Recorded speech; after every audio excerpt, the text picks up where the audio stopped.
Participation in high school athletics has increased dramatically over the past decade. And with the increase of participation comes an increase in injuries. The injury that we will be focusing on that's common is a concussion. Concussions themselves have been around forever. The only issue was back in the days, such as the 90s, 80s, or even before that, was there was not enough data or knowledge on concussions. But in today's day, there has been a big spotlight on concussions, so there has been an increase in research and studies, which therefore we have an increase of data on and knowledge on concussions.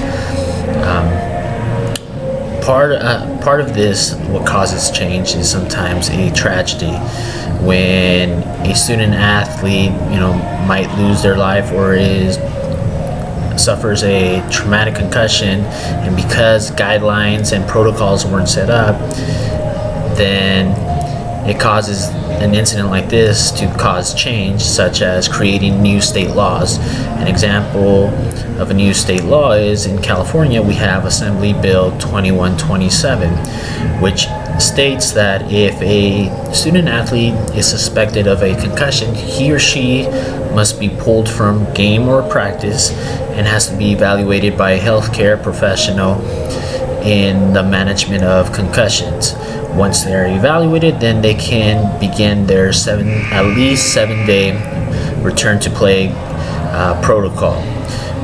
Part of this, the state law, besides the return to play protocol, is that schools and districts need to educate their student athletes, not only actually their student athletes, but the coaches and parents as well, on concussions and defining to them what a concussion is and how to respond to it and what must be done when a concussion is suspected.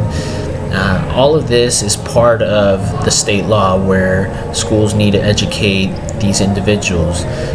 But the question is there enough budget? Usually that is the biggest thing, the budget. If schools don't have the budget, then they don't have supplies and any means to educate any of these individuals. So are student athletes being educated the way they're supposed to according to the law? It's hard to say. So we want to try to find that out. So the purpose of this study is to investigate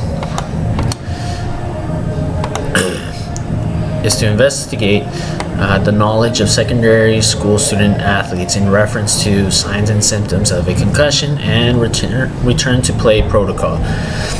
Central research questions with this study that it'll examine is: how do secondary school student athletes define a concussion?